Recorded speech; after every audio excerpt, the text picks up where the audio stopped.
नमस्कार जी। आपने देखा होगा आईटी सेक्टर में एक बहुत बढ़िया आउट परफॉर्मेंस देखने को मिल रहा है। इनफैक्ट मिड अप्रैल से 20 अप्रैल ऑनवर्ड्स मैंने एक काम करा है, निफ्टी का और आईटी का रिटर्न्स आपके स्क्रीन पे रख दिए।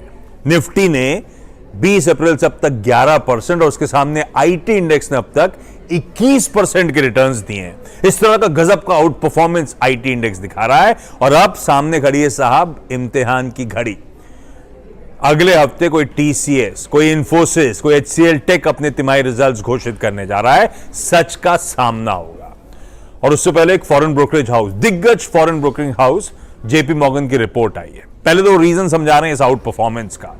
उनका कहना है भाई लार्जली सबने स्ट्रीट में मान रखा है, इन्वेस्टर फ्रेटर्निटी ने, कि FY24 एक वॉश आउट ईयर है, इस बार तो कोई होप मत रखिए। लेकिन स्ट्रीट अब FY25 को डिस्काउंट कर रहा है और वहां पे एक रीबाउंड एक्सपेक्ट किया जा रहा है, इसीलिए इस तरह की तेजी बनी हुई है।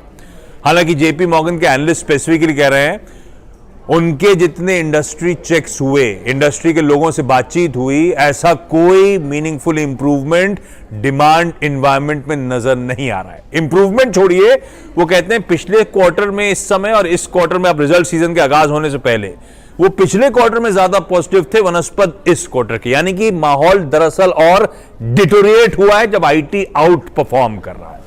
उनका कहना है कुछ सर्टन पॉकेट्स में जरूर ग्रीन शूट्स होंगे, पर लार्जली ओवरऑल डिसीजन मेकिंग ठंडी है।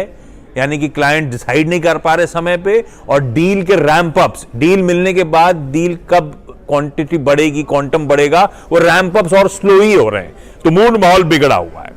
इंटरेस्टिंगली उन्होंने रिजल्ट सीजन की कुछ हिंट, FY25 की, रिजल्ट सीजन नहीं कहूंगा क्योंकि वो तो क्वार्टर के नंबर्स आने हैं।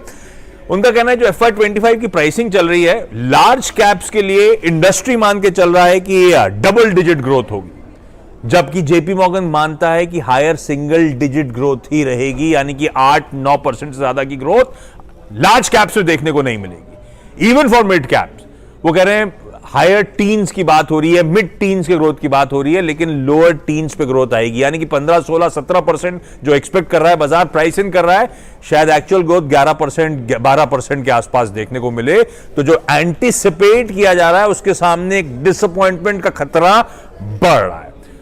और उनका कहना है कि वो तो आईटी सेक्टर पे ओवरऑल बाजार के सामने निगेटिव है, अपने व्यूज उन्होंने निगेटिव रखे हैं। तो रिजल्ट सीजन शुरू ही होने वाला है, तो मैंने सोचा इंटरेस्टिंग रिपोर्ट है, हम सब सचेत रहें, थोड़ा सा कॉशियस रहें जब इस स्पेस को अप्रोच करने जा रहे हैं।